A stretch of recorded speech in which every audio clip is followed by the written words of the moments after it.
Hey guys, it's SharpZ, and we finally have reached the end. If you watched the last analysis, I did not talk about episode 24, and there's a reason for that. That's because it links heavily to the two endings. Let's get into that. Hit the intro. 残酷な天使のように少年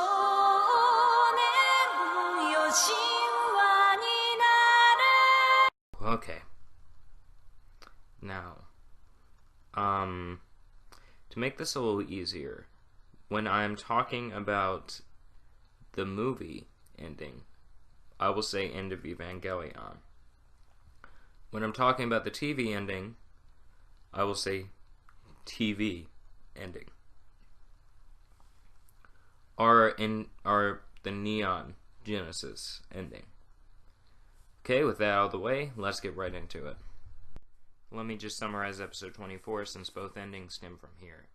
Pretty much, Kaoru becomes a very important character to Shinji, the only one who really understands him, and then Shinji's forced to kill him. Granted, at the beginning of episode 25, and it's referenced also, I think, at the beginning of the end of Evangelion movie. When I just say the episode number, I'm referring to the TV episode, and not because the movie is also divided into episodes. So we're gonna kind of start by going over the TV ending, the more controversial one. So we have episode 25 and 26, which is pretty much a psychoanalysis sit down for Shinji, and then we have this.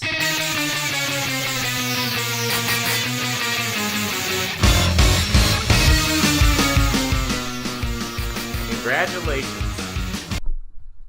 Fly me to the moon and let me play among the... Okay, sorry for that. But, yeah, the controversial congratulations scene at the TV episode 26.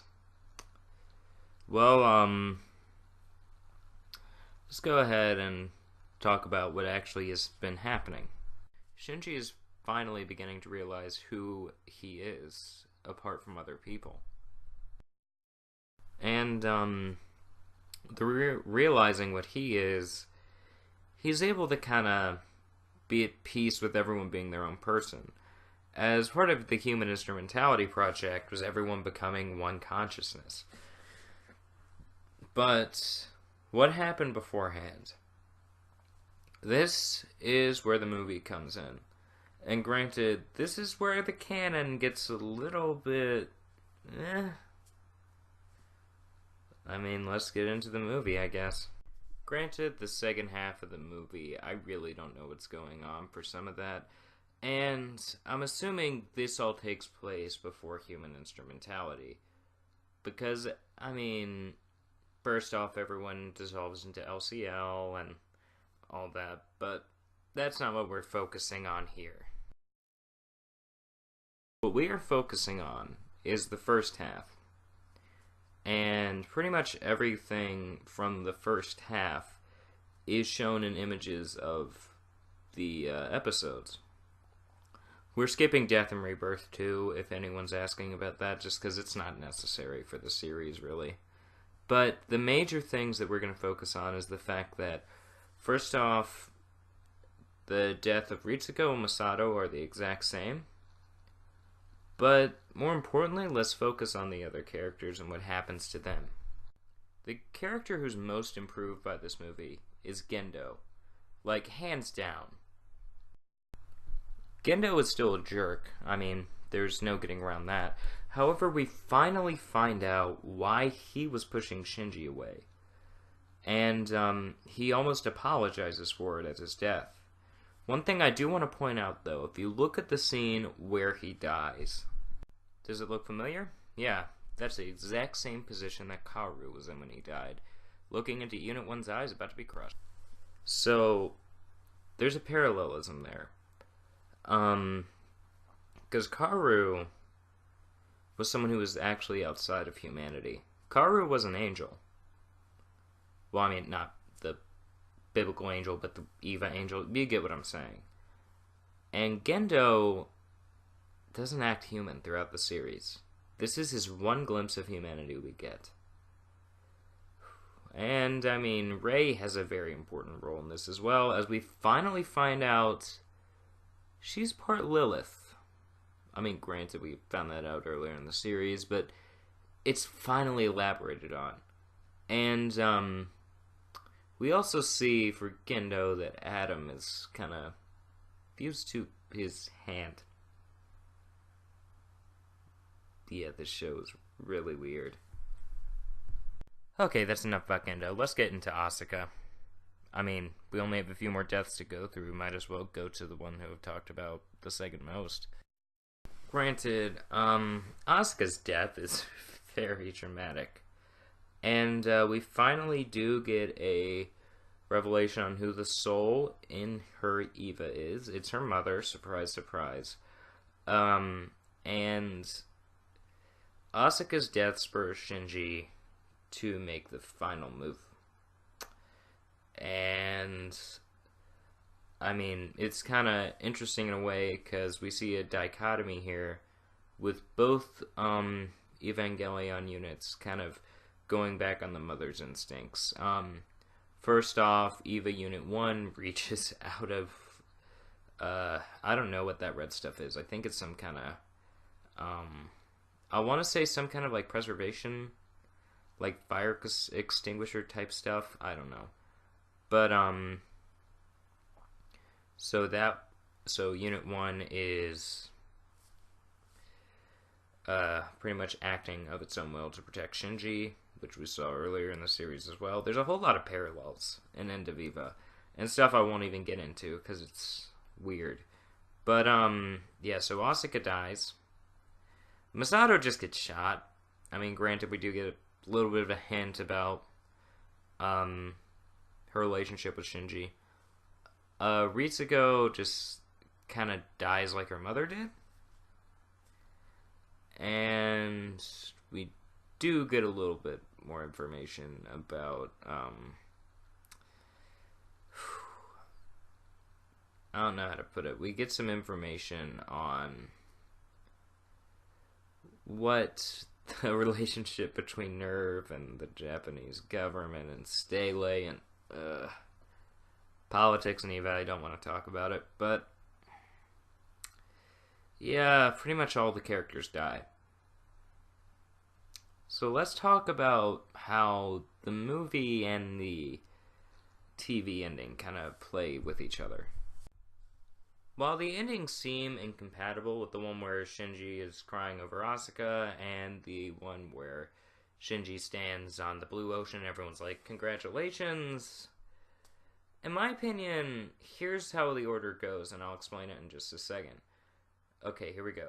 End of Eva, episode 25. TV and End of Eva, episode TV 25, End of Eva 26 happen at the same time, and then there's TV 26 as the actual ending. Anyway, sorry about the noise. My cat would not be quiet, so I actually am holding her right now. I'm petting her. But, so what I think is episode 25 of End of Eva. That one's kind of obvious. That happens before all of them. Episode 26 of End of Eva, and then episodes 25 and 26 of the anime. Well, the TV show. So I think what happens is after the end of Eva ending, Shinji kind of goes back into his mind, because my theory is he still has power on all that. The world is completely destroyed. No one's alive. I mean, granted, my opinion is, think about it. Asuka has a surprising amount of prevalence in the, like, Asuka, Masato, and Rei have a surprising amount of prevalence in the last part of the episodes 25 and 26 from the TV. And granted, while those are also the characters Shinji is the closest with, He has one thing from each of them. So he has. Masato gave him her necklace. Asuka's still kind of alive. I think the reason she's alive is because Rei probably. Because Rei is still Shinji's mother, so Asuka was the closest thing Shinji had to comfort. He mentions this. And with her being back, that gives him some form of comfort with the entire world being destroyed.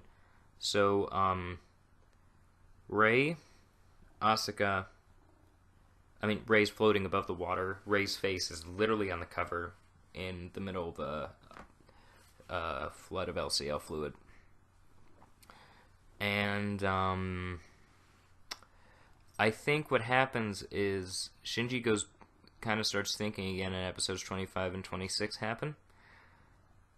And then human instrumentality ends in 26 of the TV. When Shinji decides it's not good for everyone's mind to be one.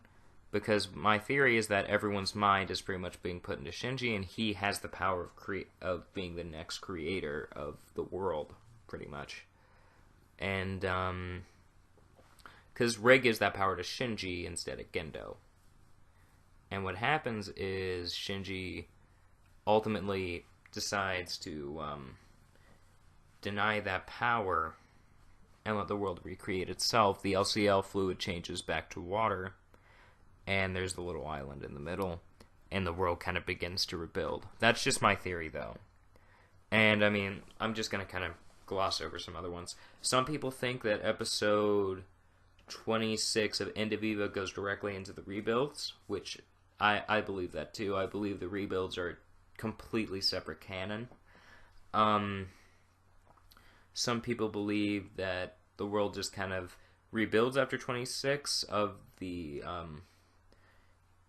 the End of Eva. Actually, honestly, I think the best ending, even though I think the manga of Eva is worse in a decent amount of things, like there's some stuff it does terrible, like Karu. Don't even get me started. But if we talk about the thing that End of Eva did very well, the manga did very well. It was the ending, where the world just kind of resets, and Shinji meets Asuka, and it's the whole, have I met you before somewhere? And I feel like it would be something like that. Granted, we can also talk about how there was this small segment of A Normal Life, but I feel like this is kind of where I'm going to stop talking about summarizing the series, and we're going to get into more specific stuff. So if you like what I'm doing, feel free to like and subscribe down there. Follow me on Twitter, Instagram, Facebook. And until next time, guys, this is SharpZ, signing off.